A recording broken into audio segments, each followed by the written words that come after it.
Yep, I know. Getting there. All right. Welcome, everybody, to Talking Niagara. Good morning, Betty. Good morning, Mike.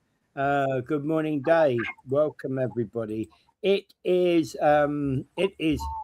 January the 28th. 28th today. 20, Mhm. yeah. All right. Okay. We should mention, though, we forgot to mention something yesterday, and that Yeah. was that it was National or International Holocaust Memorial Day. It seems And a the weird reason day. It seems a weird day because I don't think it was.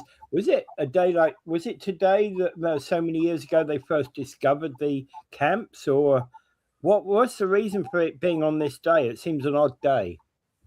it was on the 27th, that was yesterday, because that was the day that the Red Army liberated Auschwitz, Ah, which okay, is that makes probably the sense. most famous and Of brutal course, of all the yeah, camps.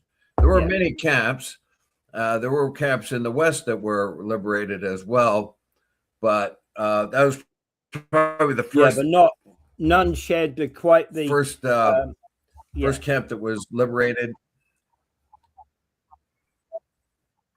and then after that, it was undeniable what the yeah, Nazis had been doing. Up until yeah, then, there was some skepticism that they were doing the horrible things they were doing, but because who could believe that? Even the yeah, Nazis, you couldn't even yeah, think of crowding people into a death chamber and killing them and then burning all their corpses. Like it just yeah. the final solution. Morning, I don't think Karen. anybody could really wrap their mind around it until they saw it for themselves. Yeah. Well, and of course, in the West, they came across mainly small camps, right? Smaller Camps cats. My with father-in-law. maybe 5 or 10,000 people in them at the very most. Whereas when they came across Auschwitz, Auschwitz was almost a big city, wasn't it? I don't know how big the other camps were, to tell you the truth, but my father-in-law was in the arms, was a Canadian soldier, overseas Yeah, soldier at the time, and and they were uh, all the soldiers in his uh, well, they were on the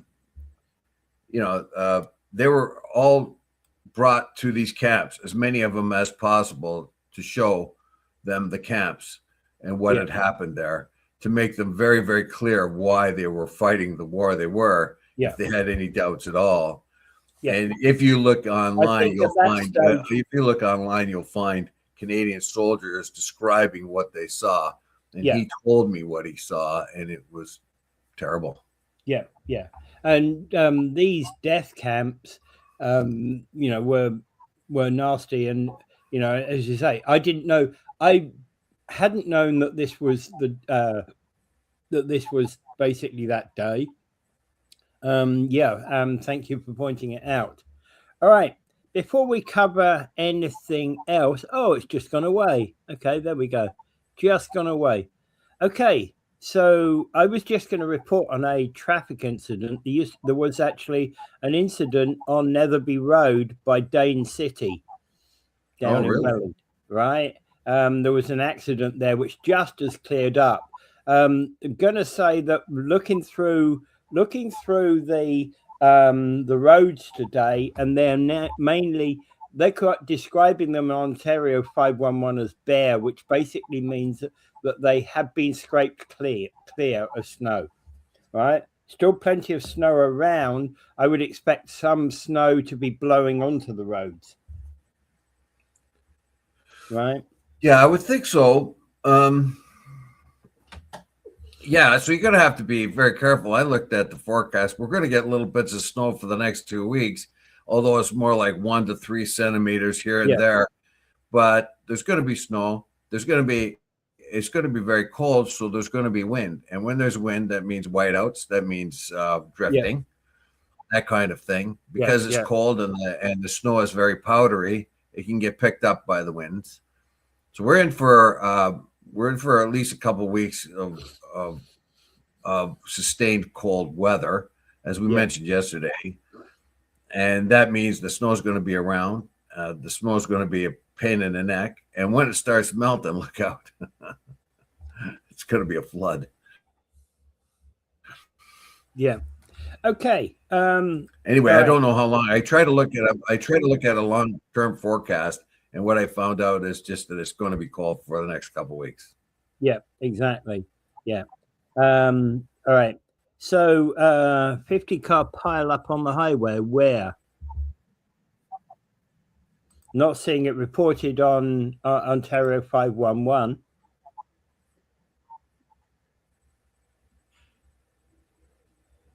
I'm not seeing any incidents at all. There's supposed to be a car pileup? Yeah, that's what Mike is saying. There's a 50-car pileup on the highway. But if it's coming off TV news, it's probably not in our area, right? It's not what I'm possibly, seeing. Not what I'm... How far back was that? Maybe it's been cleared up. It's it possible. was later at night. Yeah. You know? Yeah. It's possible. And I'm only looking at Niagara region out to Hamilton. There's an incident actually in Hamilton. A disabled vehicle on QEW on ramp at Nikola Tesla Nikola Tesla in Hamilton. The old Burlington Street. Yeah, the old Burlington Street. Yes. Yeah. So that's basically what there is right now. All right, let's go back to the news, etc. That's at Tim Hortons, north of Toronto. Mike is saying, yeah, okay. Oh, okay. Yeah. On the Highway 400. Highway shut down. Yeah, north of Toronto. Yeah, okay. Earthquake in Aurelia. Anyway. An earthquake in Aurelia, according to Mike as well. Okay, there we go. All right. Yeah, there was rumblings last night. Somebody said, did you feel the earthquake? And I'm like, no. But how did you feel it anyway? You would just think it was a snow truck, a snowplow, or anything like that. Yeah, well, I actually have felt an earthquake before. I woken about 5 a.m, and there was an earthquake. I was actually in the town where there's an epicenter. Now it was only like a 3.5 or something. You know, so it wasn't a major earthquake, but you felt the rumbling of the ground.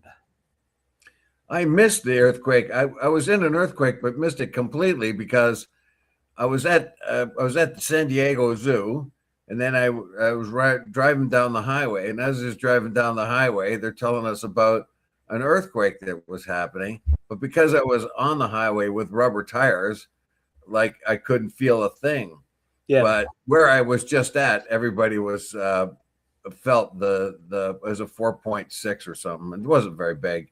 Yeah. But it was noticeable for anybody that was around. But I didn't notice a thing because I'm on a highway with rubber tires, so it absorbed everything. But Rick is saying 4.9. 4.9. That's getting up there. Yeah, that's noticeable. Yeah. It won't. It'll shake things, but it's not going to do much damage. But it'll shake. No. Things. It'll shake things about a bit. As I said, that was exactly the one I was at was a 3.5 or something of that nature.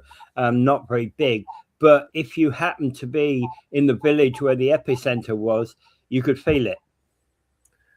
Well, everybody was woken up at about 4:45 in the morning or something, you know. Well, I'm looking forward to news articles about whatever fault line there is or in and around Aurelia that caused all that. I don't know. It might be the ghost of Gordy Lightfoot. I don't know. Yeah. He's from Aurelia. Yeah. Okay. Good morning, everybody. So everybody's welcome, and we like you to come here in the morning. Okay. So Minnesota immigration crackdowns have been going on for the last few days, and the judge in Minnesota is ordering the ICE chief to appear in court. and warns of possible contempt proceedings because this ICE chief is actually saying, well, we're done. We're out of here, right? No, well, the ICE guys just is not complying with court orders. Yeah. There are a number of there's a number of court orders. Remember, everyone in the United States, whether you're legal or not, has due process. There's rights that have to be applied. Yeah. Now, some are very simple, like you just prove that you're not a citizen and you got in illegal, and okay, then you have to go. There's no other thing. But there's other ones that have come in illegal but have stays or are allowed to apply for citizenship and all these other there's typically very many different types of levels of I know. punishments on illegals. And that Garcia guy that got grabbed and he got sent to El Salvador, but then was brought back and charged with people smuggling. That guy, Iguero Garcia, that fella, was one of the very first. He was in the country illegally, but the judge gave him a special permit to keep him allowed to stay here where he worked. He started a family and all that. And they decided, well, now that he's been here for 20 or more years, he's got to go. He came as a minor, and yet they ignored the judge's order that protected him and protected his status. So there's all kinds of things that are happening here where there are liberties, let's say, that the ICE and border services are doing, and the judge is getting completely annoyed by this. Yeah. Well, and of course, Minneapolis being a traditional Democrat state, of course, the judge is probably, and I'm going to say this, but it doesn't necessarily, don't take it at its root, left leaning or more liberal, right? Possibly. No, it was a judge. Wasn't the judge appointed by Bush? By President Bush, which would make him a Republican judge. Yeah, but I think there was until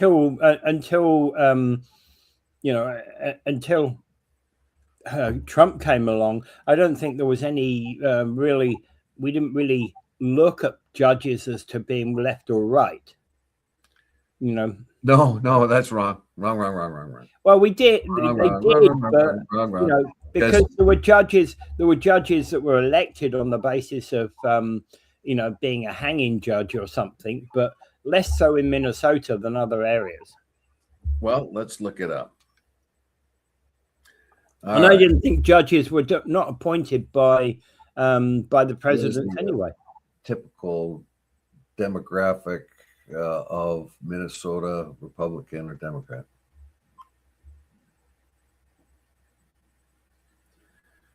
Landscape is defined by a sharp, consistent divide between urban and rural. So the rural people are sort of Democrat, and the Republican are the ones outside the cities, right? So, well, the state has not voted for a Republican presidential candidate since 1972. The margins have narrowed, with the rural areas increasingly shifted towards the GOP. So, yeah, it is. You would say it was skewed towards.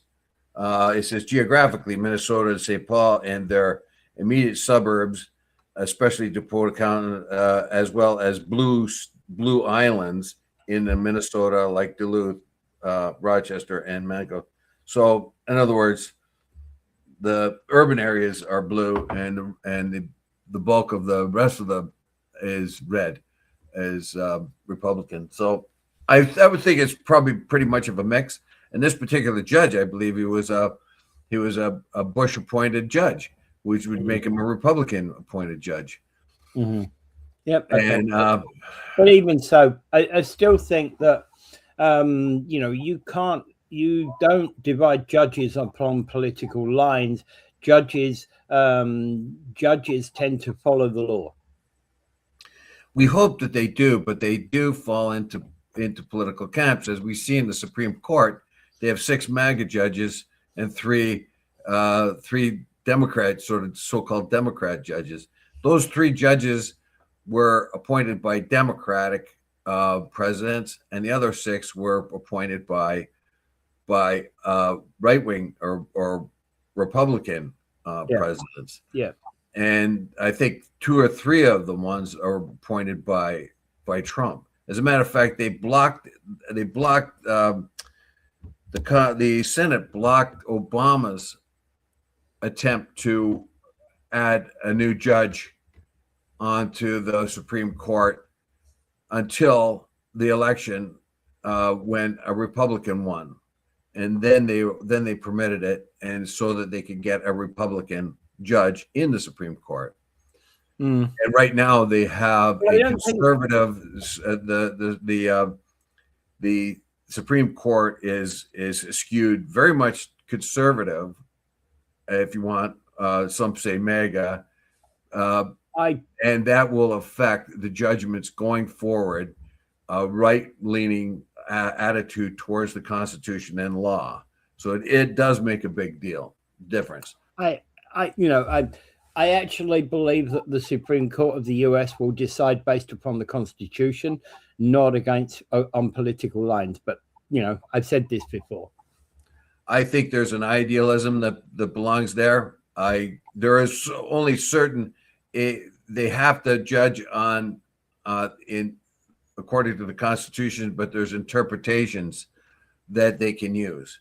And unfortunately, that is the problem we've had already, because they find that the Supreme Court has been siding with Trump. As a matter of fact, Kavanaugh has come out recently and said, when it comes to Cook, the person that's on the Fed chair, not the Fed chair, but the federal board of the Fed, and she is trying to be dismissed by Trump for cause, and Kavanaugh saying, well, the cause doesn't seem to be that much, and we've given him how many inches are we going to give him before he starts taking a mile?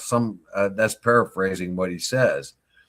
So he's beginning to, he right out said that, we've played it his way for a while, and now we better watch out. We can't play his way every time. So there you go. It's pretty much an admission that they've been, that the Supreme Court, at least 6 of the judges, are sympathetic towards Trump. Have been, yeah. So if you've got the three judges that were not appointed by a Republican, and the other 6s that were, and you consistently got a 6-3 decisions, that's political. Yeah. Okay. In relation to Minnesota, though, going back to Minnesota, basically, so the court was ordered the head of the federal agency to personally appear in a court hearing. So they want the head of ICE to appear in Minnesota to answer some of the questions that are going on. Yeah, they've been just dodging and weaving, and believe me, the whole Minnesota thing has blown up in the face of the administration. We know about the unbelievable lies they've been telling about this last fella that was murdered by that was Border Services guys that killed him. And you had to be a blinder than blind MAGA supporter to believe that Rene Good was a domestic terrorist. This fella Purdy, he was right immediately was called a domestic terrorist that went to the demonstration with ideas of massacring Border Service agents. That was a complete and utter lie. That was Miller, and Noam came out with his explanations immediately. And even Trump can't buy that anymore because the evidence is so overwhelmingly against it. Now, Trump has come out and said, well, don't take a gun to a demonstration. You don't go armed to a demonstration. Whereas Kyle Rittenhouse went armed to a demonstration, and every Republican from every corner of the universe demanded that his rights were effective, that he could come with a brandishing an AR-15 to a demonstration, and even though it wasn't a concealed carry or anything, and shoot up the place and defend himself with the AR-15, even though he was a minor and he crossed the border illegally with the firearm. He was exonerated from shooting people that had attacked him in the demonstration, and every Republican everywhere said, yeah, he had the perfect right to do that. Here's a guy, though, that had a concealed weapon with a permit, and he was filming, and they're saying now that, oh, you should never bring a gun to a demonstration. Never bring a gun to a demonstration. You're not allowed to bring a gun. Like Trump said, you're not allowed to bring a gun to a demonstration. Like, well, you're talking out of both sides of your mouth. Yeah. You're talking. You're. I would agree. I would agree. You should never bring a gun to a demonstration. A demonstration needs to be peaceful. Irrespective of what you're demonstrating about, a demonstration should be peaceful, and it should respect other people, everybody else that's there. I don't. If you have a law that says that you are allowed to have a permit, a gun carry permit on you at any time, the law gives you the right to take the gun anywhere you want to go. I accept that. But I also still say it's wrong to take a gun on a demonstration. Well, for one thing, there's questions of whether he was demonstrating or just observing.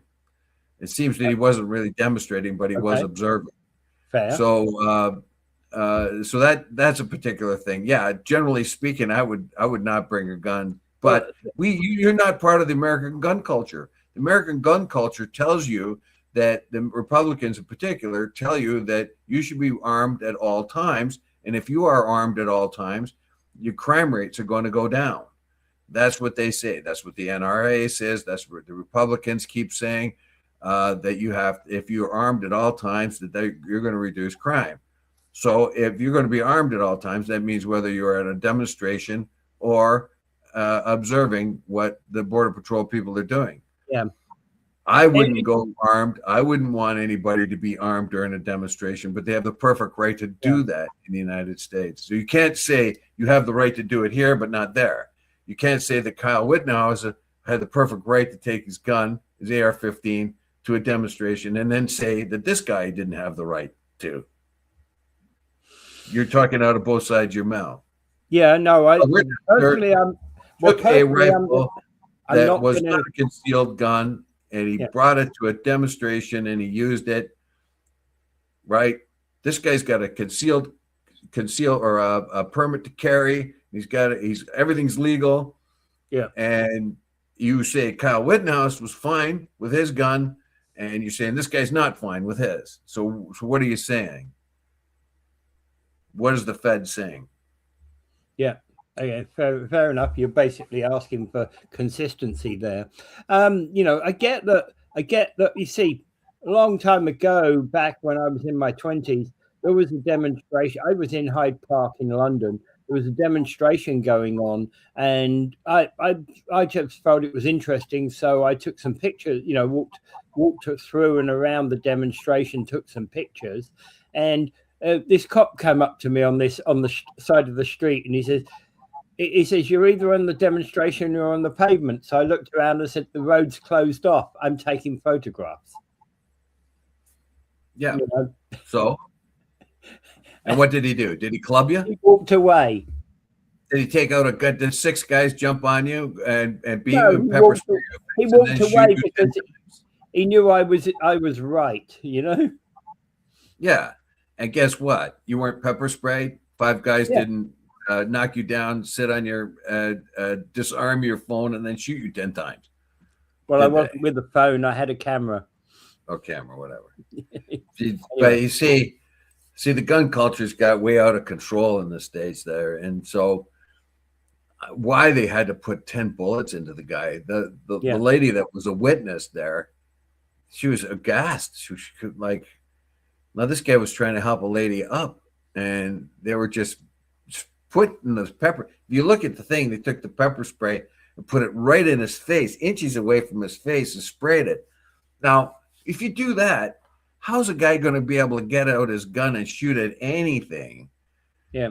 You know, now the guy didn't pull out his gun. He didn't brandish his weapon at all.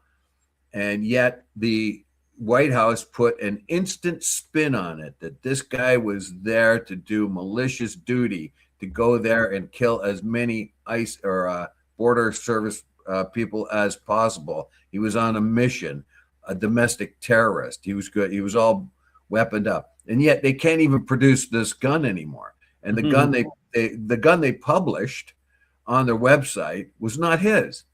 Okay. Was not his gun. They just put, oh, here's a gun and a couple of clips. It was any gun. It wasn't the gun that he had. So what are they doing? What is Miller doing? Miller is a little Nazi for sure, and so is Noam. They're cruel people. Right away, they denounced this guy as a domestic terrorist, and he had murder on his mind. The murdered man had murder on his mind, and they kept with that story until the films could not substantiate it. Same thing with the Rene Good thing. No matter how many times you try to spin it, that guy killed a woman that didn't need to be shot. And if he did need to shoot, maybe one time in the windshield just to break the windshield or something, anything other than direct shooting. And what did they do? Noam and everybody else, she was a domestic terrorist bent on running him down. Big, fat lie. And they just persist with that. And then pushed with for an explanation. They then it's all of a sudden Biden, or it's you don't say anything about all the people that were killed or hurt by illegal immigrants, do you? You don't even say nothing like that. Well, they deflect quickly to victims of illegal criminals, illegal immigrants that are criminals. Well, they keep deflecting away from what was the issue, and the issue is a woman got shot unnecessarily 3 times, and the 2 bullets that entered the woman after she passed the guy, after he was out of danger, one of those bullets was the fatal one. The initial one was not fatal. It hit her in the chest. She would have been able to survive it. He shot her in the arm and then in the temple as she passed by. The one in the temple was the one that killed her. Yeah. And what man would do that anyway? An unarmed woman he could have stepped easily out of the way of the vehicle. What man's got no spine at all? Yeah. Kill an unarmed woman like that. Yeah. All right. Moving on. Marineland has apparently found somewhere, has now a solid plan to move the whales and dolphins to somewhere in the United States. Yeah. So I don't know. I'm still really angry about that last one. Just kind of cool down here. Yeah. Yeah. I'm just like, these 2 murders are just hideous. And the response, like, luckily there's cameras on the street. Everybody's got a camera these days. Imagine if nobody had a camera. 30 years ago and this happened, it would take a long time to sort out what the truth was.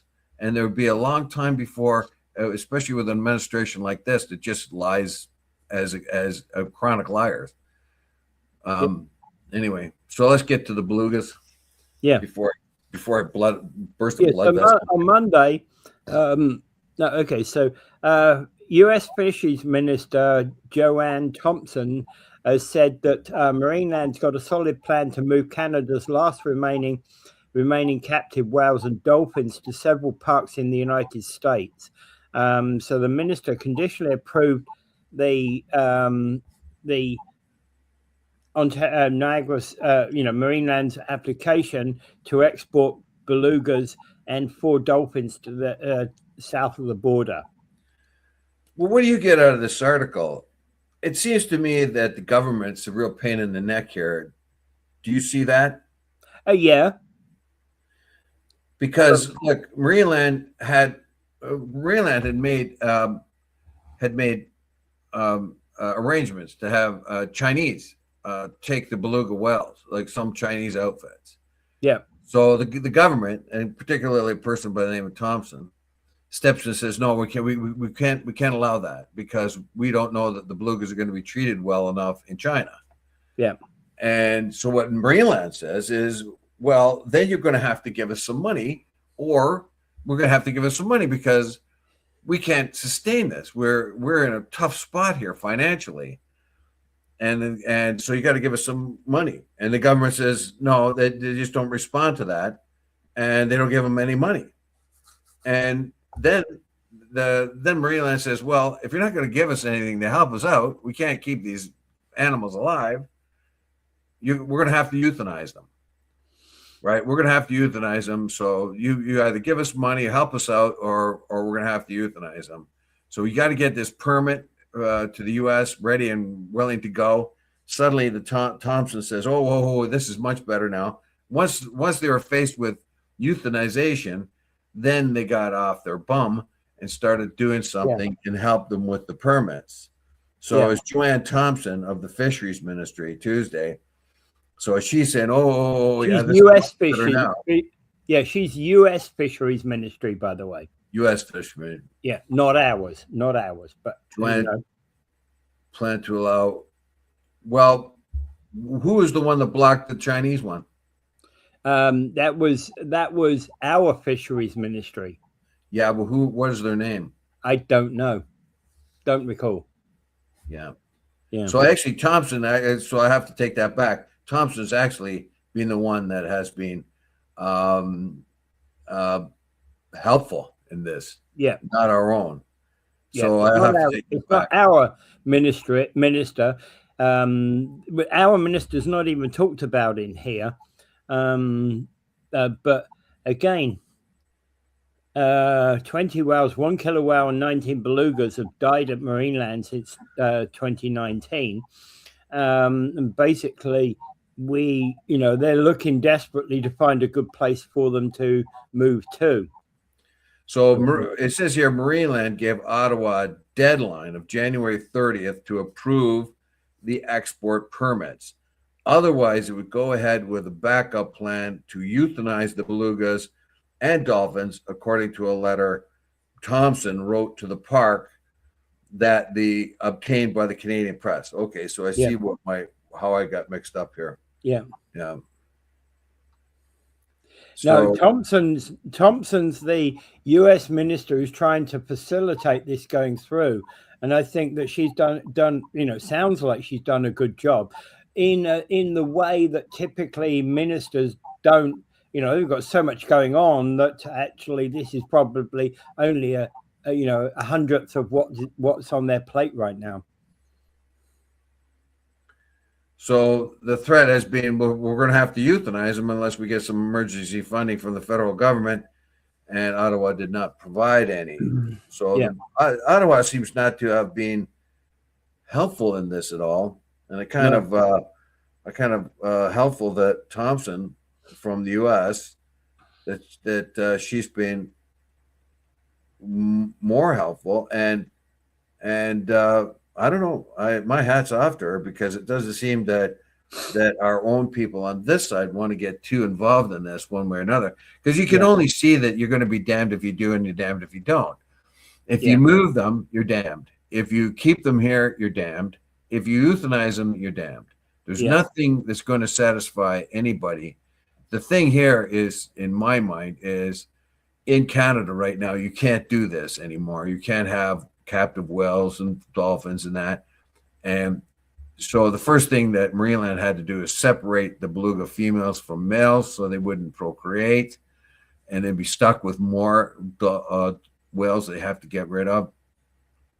So the whole idea in Canada is not to do this anymore. But what do you do with your stock that you already have? Yeah.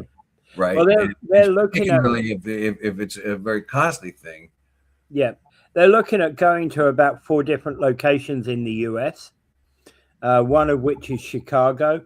Another one is Georgia Aquarium, Mystic Aquarium, Shed Aquarium, and SeaWorld. But I don't know the locations of those other places. And there was originally they were talking about, as you said, these 30 belugas going to Chimelong Ocean Kingdom in China at one point. Oh, yes, and that's the one that was the objection Yeah, because they didn't allow that to go forward because they didn't allow the permits because they didn't know whether or not the belugas would be treated well enough there. But it left them in a purgatory. Okay, we have to get rid of them, but you're stopping us from getting rid of them. yeah, So help us out. Give us some money. No, you can't have any money.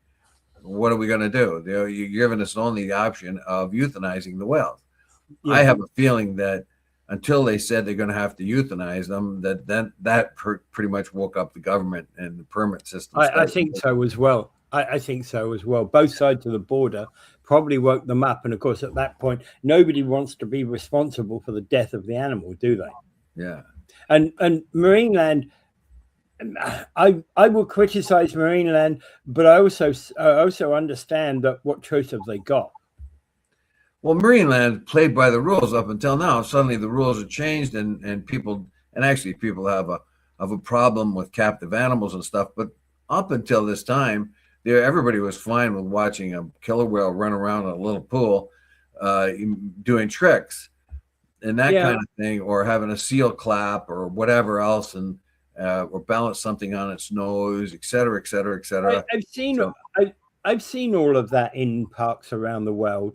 It is interesting how how they can be, but it's also still wrong.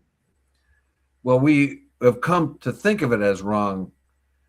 To me, it always was a problem, Yeah, but the but I've seen the shows because, of course, they were open to our kids.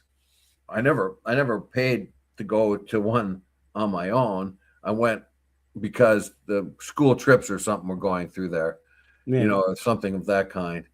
And well, we have grown to the point where we don't like that anymore. And my question here is: these whales are going to aquariums in the States. How long before the objection to captive animals happens in the States? They're usually a little bit behind us on things like this. And so I expect that at a certain time there will be an objection to the marine lands of the U.S. where these beluga whales are going. Yeah. There will be eventually a universal objection to having captive animals, despite the fact that they're very interesting.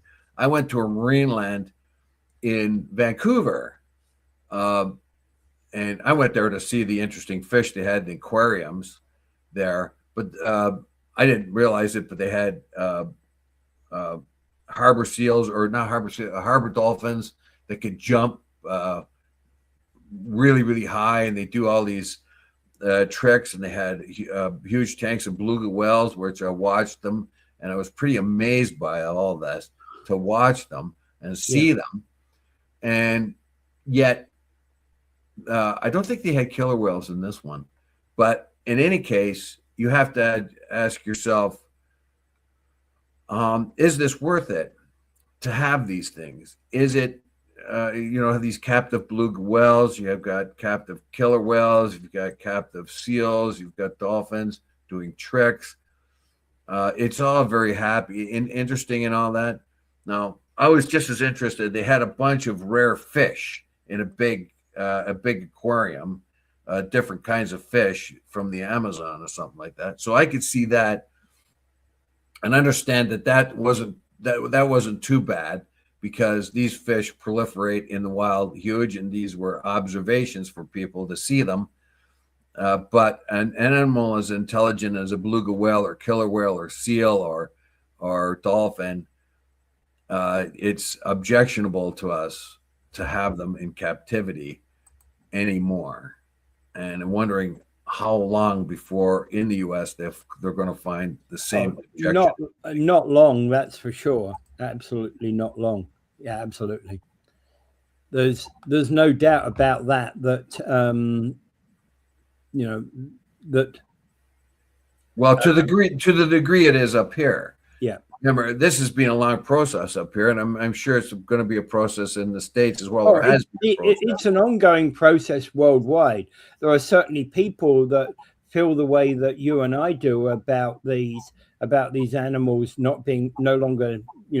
We shouldn't keep them in captivity. We should never have kept them in captivity. But there's a long way from necessarily that captivity ending. And I mentioned this before. It's breeding, like zoos and things like that. A lot of them are being devoted to breeding stock of endangered animals. Like you might get rhinoceroses or certain leopards or whatever else. In some cases, even frogs. That frogs have been gone extinct in the wild in certain areas. They keep them going in captivity so they can reintroduce them when the pollution or whatever is gone from their natural landscape, and they can be reintroduced. So there are definite pluses to keeping captive animals for certain things. Zoos are an educational place, like say the Toronto Zoo, where the animals are left with a certain amount of freedom that they can do, and not so captive. That is an educational thing, you could say, but I don't know. Our attitudes are changing, and Just to let you know, Ricky, they're not necessarily building housing at Marineland. The government is in Toronto. The provincial government is coming up with a plan to make them actually continue the theme park in Marineland. yes, there's ideas that they could have a huge theme park, sort of Canada Wonderland, the Canada's Wonderland mini me kind of thing, that kind of thing.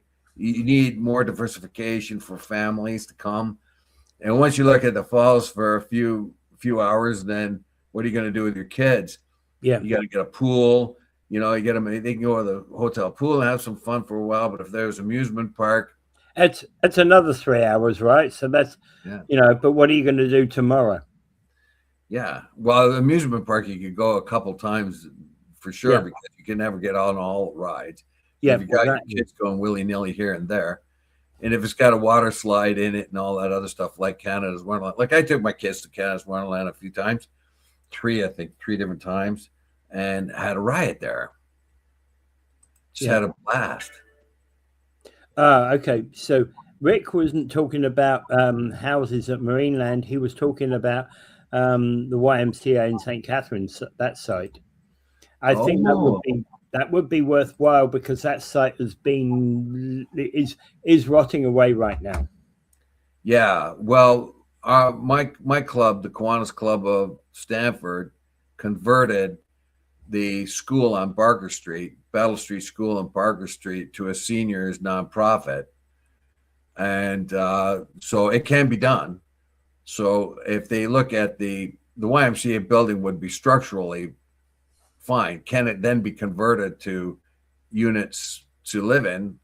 I mean, a school, it was easily done. You've got classrooms kind of thing, and all you have to do is separate the classrooms into smaller units, and you can have a couple of apartments.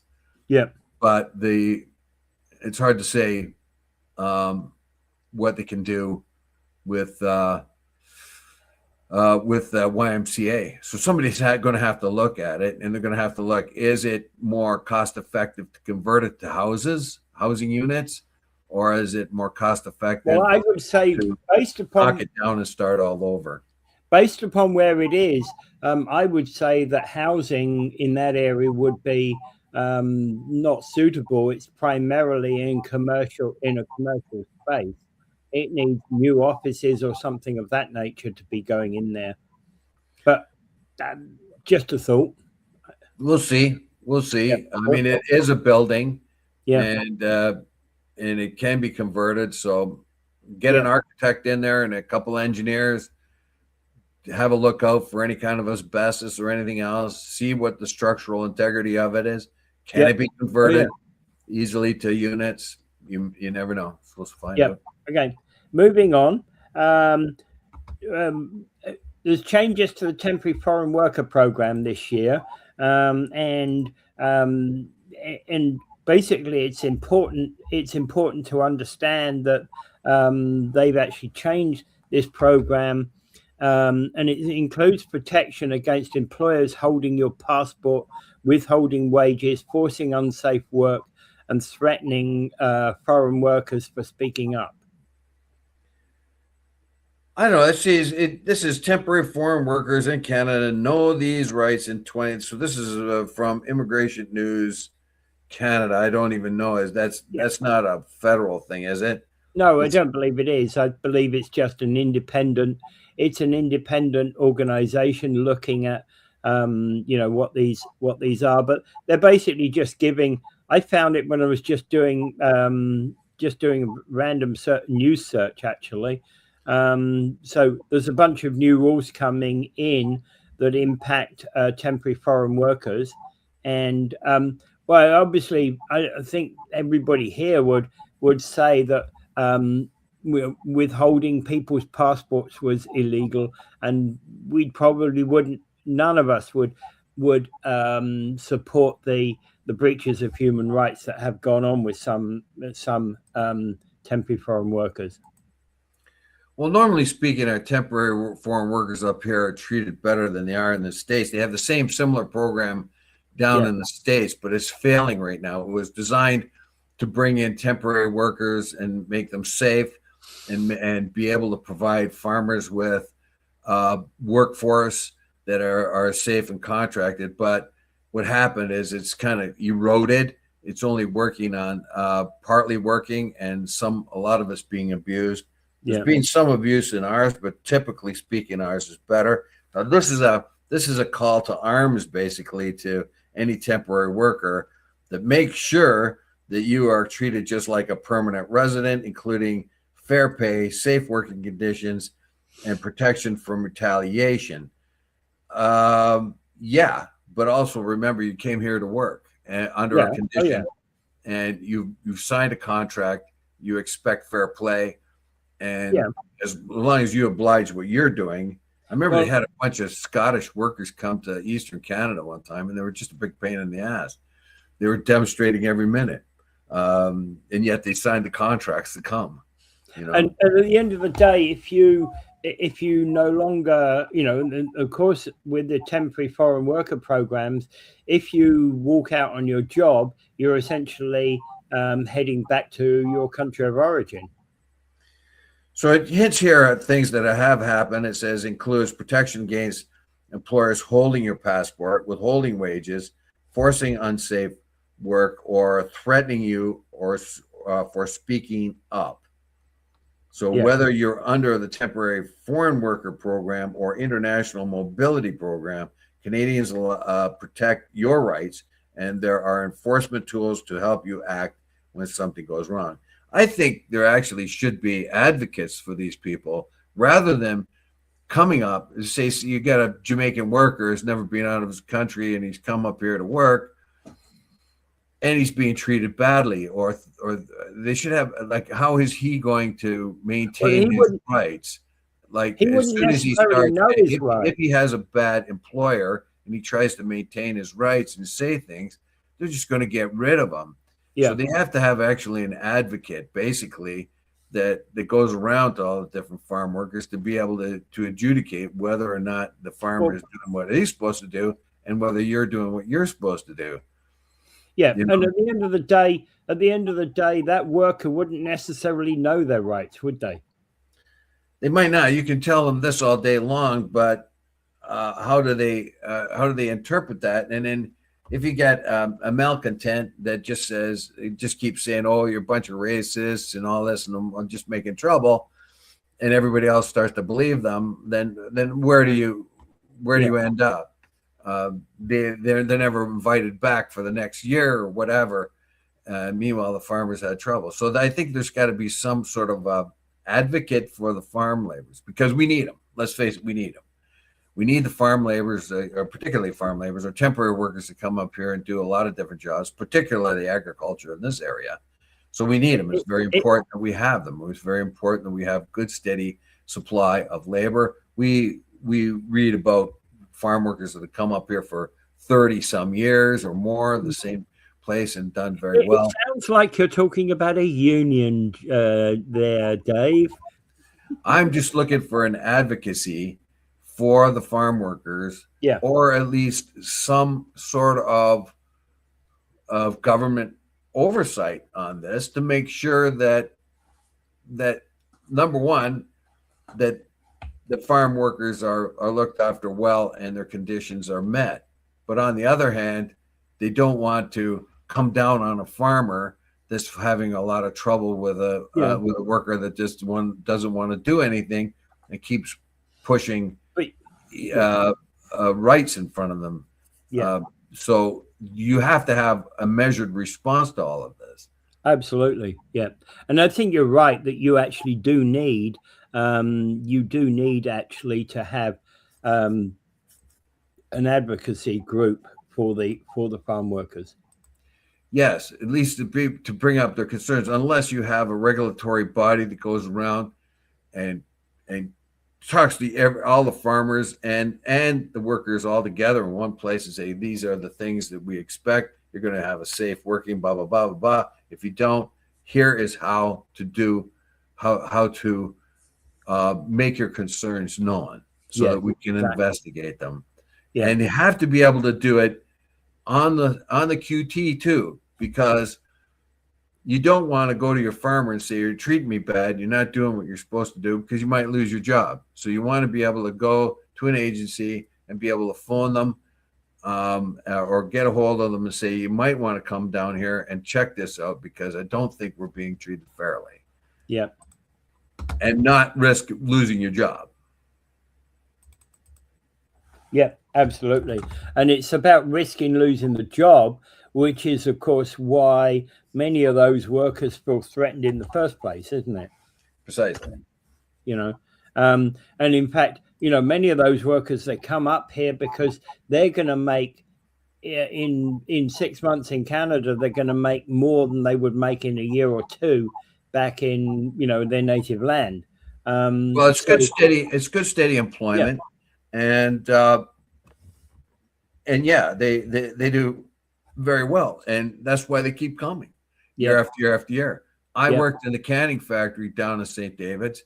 Most of the guys in the warehouse, I worked in the warehouse there. Most of the guys in there were Jamaicans, and they had a lot of Jamaicans working all over. They're the ones that dump the fruit at one end, and they're the ones that packaged up on the other end. In the middle was a bunch of Italian ladies with knives that skinned and cut the fruit and put them in cans. So it was a whole complete operation. And these guys came up. They didn't stay here. They came up, made the money, and went back to Jamaica and had and lived a very nice life. They had their children and wives and all the rest down there. And most of them did not have an interest in staying in Canada. Yep. Okay, moving on. 900. I had this pronounced a little while ago. Kashachewan First Nation evacuees are to remain in Niagara. So where 3 hotels have been activated to provide temporary refugee following a severe water and sewage infrastructure failure up in James Bay. It's Saskatchewan, but you take the S, the beginning S of Saskatchewan, and add a K, and you get Saskatchewan. It's the same word with a K instead of an S. Saskatchewan. Thank you. Yeah. Thank you. I try the best I can with these things, but when you come across a name that you're not familiar with, you have to try it some way. Mm-hmm. And given I don't have a Saskatchewan native in front of me to tell me what the correct way is, you and I kind of have to work it through ourselves, don't we? Yeah. So I looked at that and I saw, well, that's Saskatchewan with a K, right? So yeah, okay. I didn't even think that way. Yeah. So anyway, these are 900 people basically from the west side of a flying community on the west side of James Bay. Yeah. Their whole water and sewage infrastructure has been broken down. They cannot, their clean water and sewage water is being mixed. It has to be fixed. It's an extensive repair.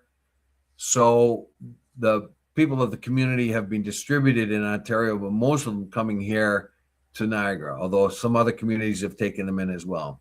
Yeah. Now, the whole point here is, why do they bring them here? Well, because we have abundance of hotel rooms. The same reason why we brought the Roxham Road refugees here. Yeah. Right. So there's a place to put them. It's a place to take care of them. In this particular case, it's the article expresses that happily there's a native center close by, Niagara Regional Native Center. Yeah. So they have a Indigenous people here that can help them out and communicate with them and understand their culture a little bit better than the rest of us can, and sort of help them. Remember, these are people from a remote community way up north, and city living is way different for them. Oh, yeah. Yeah. This was quite a shock to them. Even a small city like Niagara Falls is a huge shock to their system, because they live in more remote kind of communities. Well, very remote. It's a fly-in community on the west side of James Bay. Like they get people coming and going, but they don't have a whole lot of difference in their life day to day. You come down here, and they must be pretty amazed to come down here. I don't know if they like it or don't like it, or somewhere in between. They may be homesick. At the other side of it, they might like it here. Yeah, I would imagine in any group of 900 people that you've got, there's some that absolutely love it and some that absolutely hate it, and everywhere in between, right? And here we go again with another water issue, though. Here is another water issue. This was what plagued the Trudeau government prior to the Carney government. Yeah. It was a big deal for the NDP at the particular time when they still had a voice in Parliament. What are we doing with the water supplies of Indigenous communities, particularly isolated ones? And they had problem after problem after problem with providing clean, safe water to these communities. And here in this particular case, the same thing. In this case, it's sewage and clean water. So why did it get so derelict? Why did it get so behind in repair? Yeah. How come this disaster happened? Yeah. And we've taken the people out and put them here. Now, it's good that Niagara Falls has these extra places to put people, because we do remember that we put a lot of Indigenous folk here when they had the wildfires going, forest fires going up north. Oh, yeah. They brought them down here so that, protect them against that. So in a sense, Niagara Falls has that secondary function with its hotel rooms. First, of course, is tourism. Well, and a lot of those hotels actually effectively shut down come the end of October. They're shut till Christmas. Come the end of New Year's festivities, they're shut till Easter. It says in the article they provide up to 1,700 rooms without affecting the tourist industry during the wintertime. Yeah. I don't know about the summertime, though. Oh, in summertime, they need those 1,700 rooms for the tourist industry. Yeah, I would think. Yeah.